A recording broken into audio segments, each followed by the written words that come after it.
பைக்ல வேகமா போனாலும் மெதுவா போனாலும் ஒரே மாதிரி மைலேஜ் கிடைக்குமோ கிடைக்காதோ. ஆனா அல்ட்ரா டியூரா ஃபிளேம்ல அதிக வெப்பத்துல சமைச்சாலும் எத்தனை பர்னர்ல சமைச்சாலும் 70% எரிவாயு சேமிக்கும். வேகமாவும் சமைக்கலாம், காசு மிச்சம். Ultra டியூரா flame. Wherever you go, whatever you do, throw a little at it. Omax, Vest and Briefs. தென்னாப்பிரிக்காவின் ஜோஹன்னஸ்பர்க்கில் கடந்த 21ஆம் தேதி முதல் 23ஆம் தேதி வரை G20 உச்சி மாநாடு நடந்தது. மாநாட்டில் பங்கேற்க 3 நாள் பயணமாக பிரதமர் மோடி தென்னாப்பிரிக்கா சென்றார். இந்த மாநாட்டை அமெரிக்க அதிபர் டொனால்ட் ட்ரம்ப் புறக்கணித்தார். தென்னாப்பிரிக்க அதிபர் சிரில் ரமபோசா அமெரிக்காவை பற்றி எதிர்மறையாக பேசுவதை கண்டித்து இந்த முடிவை ட்ரம்ப் எடுத்தார். G20 உச்சி மாநாட்டில் பல்வேறு அமர்வுகளில் கலந்து கொண்ட மோடி உரை நிகழ்த்தினார். செயற்கை நுண்ணறிவு தொழில்நுட்பம் உலகத்துக்கு பலன் கொடுக்கும் வகையில் மாற்றப்பட வேண்டும். குறிப்பிட்ட நாட்டை மையமாக கொண்டு அல்லாமல் உலகளாவிய வகையில் மாற்றங்கள் இருக்க வேண்டுமென மோடி வலியுறுத்தினார். தென்னாப்பிரிக்க அதிபர் சிரில் ரமபோசாவை நேற்று சந்தித்த பிரதமர் நரேந்திர மோடி வர்த்தகம், முதலீடு, அரிய வகை கனிமங்கள் இறக்குமதி, செயற்கை நுண்ணறிவு தொடர்பாக முக்கிய பேச்சு நடத்தினார். இத்தாலி பிரதமர் ஜியார்ஜியோ மெலோனி மற்றும் பிரதமர் மோடி இடையிலான சந்திப்பின் போது பயங்கரவாதத்துக்கு நிதி போவதை தடுக்க இரு நாடுகளும் ஒருங்கிணைந்து செயல்படுவது என தீர்மானித்தனர். ஜப்பான் பிரதமர் சனே டகைச்சி மற்றும் கனடா பிரதமர் மார்க் கார்னி உள்ளிட்ட பல உலக தலைவர்களுடன் இருதரப்பு உறவுகளை வலுப்படுத்துவது குறித்து பேச்சுவார்த்தை நடத்தினர்.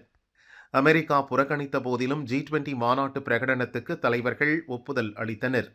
நிலையான வளர்ச்சி, பருவநிலை சவால்களை எதிர்கொள்வதற்கான இலக்குகள் மற்றும் சீர்திருத்த நடவடிக்கைகள், உலகளாவிய சமத்துவம் உள்ளிட்ட அம்சங்களுக்கு முக்கியத்துவம் கொடுத்து G20 மாநாட்டு பிரகடனம் தயாரிக்கப்பட்டிருந்தது.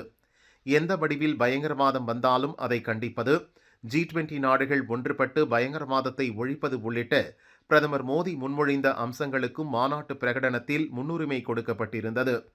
தென்னாப்பிரிக்கா பயணத்தை முடித்துக் கொண்டு பிரதமர் மோடி இன்று காலை டில்லி திரும்பினார். இந்த பயணம் குறித்து பிரதமர் மோடி வெளியிட்டுள்ள பதிவில் கூறியிருப்பதாவது: ஜோஹன்னஸ்பர்க்கில் G20 மாநாடு வெற்றிகரமாக நடந்து முடிந்துள்ளது. உலகின் நிலையான வளர்ச்சிக்கு இம்மாநாட்டின் வெற்றி வழிவகுக்கும். உலக தலைவர்களுடனான எனது சந்திப்புகள் மிகவும் பயனுள்ளதாக இருந்தன. பல்வேறு நாடுகளுடனான இந்தியாவின் இருதரப்பு உறவுகளை ஆழப்படுத்தும் வகையில் மாநாடு அமைந்திருந்தது. G20 உச்சி மாநாட்டை ஏற்பாடு செய்ததற்காக தென்னாப்பிரிக்காவின் அற்புதமான மக்கள், அதிபர் சிரில் ரமபோசா மற்றும் தென்னாப்பிரிக்கா அரசுக்கு நன்றி தெரிவிக்க விரும்புகிறேன் என மோடி பதிவிட்டுள்ளார். உலகின் சிறப்பான எதிர்காலத்துக்கு கூட்டு முயற்சி அவசியம் என்பதை இம்மாநாடு வலியுறுத்தியது என குறிப்பிட்டு மாநாட்டின் சில முக்கிய நிகழ்வுகளை வீடியோவாக வெளியிட்டிருந்தார்.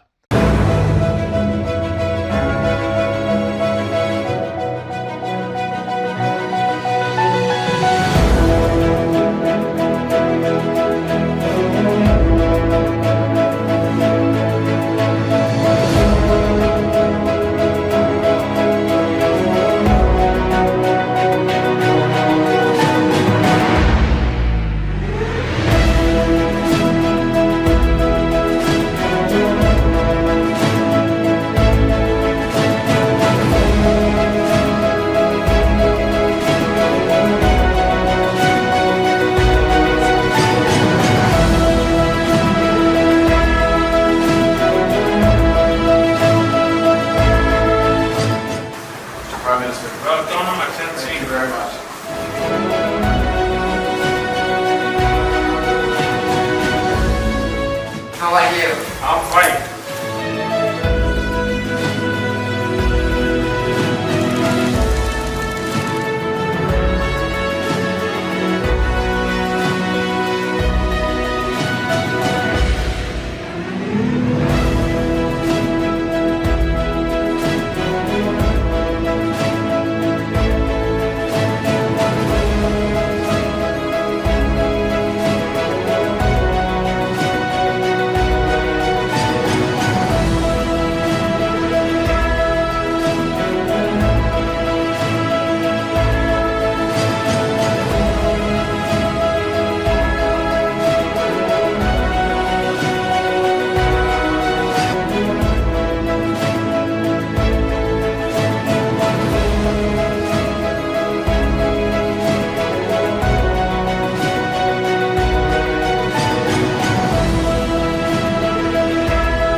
பிரதமர் இந்தியா திரும்பியதும் ஓய்வெடுக்கவில்லை, ஜனாதிபதி மாளிகைக்கு சென்றார்.